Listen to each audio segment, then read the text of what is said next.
Wayanad Pulpally service സഹകരണ bank വായ്പാ തട്ടിപ്പിനിരയായവരുടെ സമരപ്പന്തൽ തകർത്തു. പുൽപ്പള്ളി ബസ് സ്റ്റാൻഡിലെ സമരപ്പന്തലാണ് ഇന്നലെ രാത്രി തകർത്തത്. സംഭവത്തിൽ പരാതിയായി മുന്നോട്ട് പോകുമെന്ന് പ്രതിഷേധക്കാർ പറഞ്ഞു. സുജിത് അയ്യപ്പത്ത് വയനാട് ചെയ്യുന്നു. സുജിത്ത്, വിശദാംശങ്ങൾ. പുൽപ്പള്ളി സർവീസ് സഹകരണ ബാങ്ക് കോൺഗ്രസ് ഭരിക്കുന്ന ബാങ്കാണ്. ഈ ബാങ്കിലെ വായ്പാ തട്ടിപ്പുമായി ബന്ധപ്പെട്ട് സമരത്തിലായിരുന്നു ഇരകളായിട്ടുള്ള ആളുകൾ. പ്രത്യേകിച്ച് കേളക്കവല രാജേന്ദ്രൻ നായരുടെ കുടുംബം, ഒപ്പം തന്നെ ഡാനിയലിന്റെ കുടുംബം, ഇവരെല്ലാം തന്നെ വിവിധ തരത്തിലുള്ള സമരങ്ങൾ നടത്തി വരികയായിരുന്നു. ഈ സമരത്തിനിടയിലാണ് ഈ പുൽപ്പള്ളി ബസ് സ്റ്റാൻഡിലേക്ക് സമരകേന്ദ്രം മാറ്റിയത്. ഈ സമരകേന്ദ്രം എന്ന് പറയുമ്പോൾ ഇവിടെ ഒരു പന്തൽ ഒരുക്കിയിരുന്നു. ആ പന്തൽ തകർക്കുന്ന ഒരു സ്ഥിതിയാണ് ഉണ്ടായത്. അത് ഇന്നലെ രാത്രിയാണ് ഈ സമരപ്പന്തൽ തകർക്കുന്ന ഒരു അവസ്ഥ ഉണ്ടായിട്ടുള്ളത്. ഇതുമായി ബന്ധപ്പെട്ട് പരാതിയുമായി മുന്നോട്ട് പോകുമെന്നുള്ളത് തന്നെയാണ് ഇവർ വ്യക്തമാക്കുന്ന കാര്യം. ഇവരെല്ലാം തന്നെ വായ്പാ തട്ടിപ്പിന്റെ ഇരകളാണ്. ഇപ്പോൾ 74 ലക്ഷത്തോളം രൂപ തിരിച്ചടവിന്റെ വക്കിലാണ് ഈ ഡാനിയൽ ഉൾപ്പെടെയുള്ളവർ നിൽക്കുന്നത്. കാരണം അത് ഇവരുടെ കൈവശം പണം പോലും കിട്ടാത്ത ഒരു സ്ഥിതി ഉണ്ടായിട്ടുണ്ട്. എന്നിട്ട് പോലും വലിയ രീതിയിലുള്ള തട്ടിപ്പിന് ഇരയായിട്ടുള്ള ആളുകളാണ്. അവരാണ് ഇങ്ങനെ പ്രതിഷേധവുമായി മുന്നോട്ട് വന്നത്. എന്താണ് ഉണ്ടായിട്ടുള്ളത്?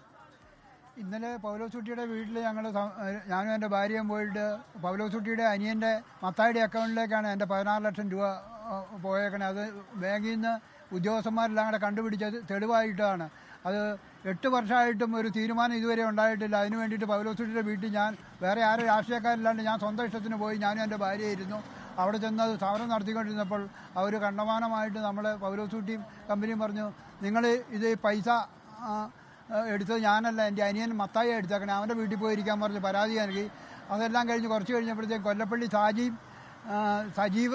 ഇടിയാങ്കുന്ന സജീവും കൂടെ കൂടിയിട്ട് അവിടെ വന്നിട്ട് നിങ്ങൾ എന്തിനാ സമരത്തിന് ഇരിക്കാന്ന് ചോദിച്ചു. ഞങ്ങളെ ഭീഷണിപ്പെടുത്തി ഞങ്ങളെ കൊല്ലുമെന്നും പറഞ്ഞ് പോലീസുകാരുടെ മുന്നിൽ നിന്ന് ഞങ്ങളെ ഭീഷണിപ്പെടുത്തി ഭയങ്കരമായിട്ട് ദ്രോഹിക്കാനായിട്ട് അവർ ചാടി വന്ന് വേഗം പോലീസുകാർ ഞങ്ങളെ പിടിച്ചൊഴിവാക്കിയത്, അല്ലെങ്കിൽ അവർ ഞങ്ങളെ ഉപദ്രവിച്ചാൽ ഞങ്ങളെ മുതലും കൊടുത്ത് ഞങ്ങൾ ഇങ്ങനത്തെ ഈ സ്ഥിതിയിലേക്ക് വന്നത് ഞങ്ങളുടെ ജീവൻ വളരെയേറെ അപകടത്തിലാണുള്ളത്. അതിന് എന്തെങ്കിലും ഒരു പരിഹാരം കണ്ട് നിങ്ങൾ നീതിപീഠം നമുക്കൊരു ന്യായമായ രീതിയിൽ ജീവിക്കാനുള്ള ഒരു മാർഗം ഉണ്ടാക്കി തരണമെന്ന് വിനീതമായി ഞാൻ എന്തായാലും ഈ സമരവുമായി ബന്ധപ്പെട്ട് മുന്നോട്ട് പോകുമെന്നും അതോടൊപ്പം തന്നെ ഈ വിഷയത്തിൽ, അതായത് സമരപ്പന്തൽ തകർത്തതുമായി ബന്ധപ്പെട്ട് നിയമ നടപടിയുമായി മുന്നോട്ട് പോകും എന്നുള്ള കാര്യമാണ് ഇവർ വ്യക്തമാക്കുന്നത്. പോലീസിൽ പരാതി നൽകാൻ വേണ്ടി പോവുകയാണ് എന്നുള്ളതാണ് ഇവർ അറിയിക്കുന്ന കാര്യം.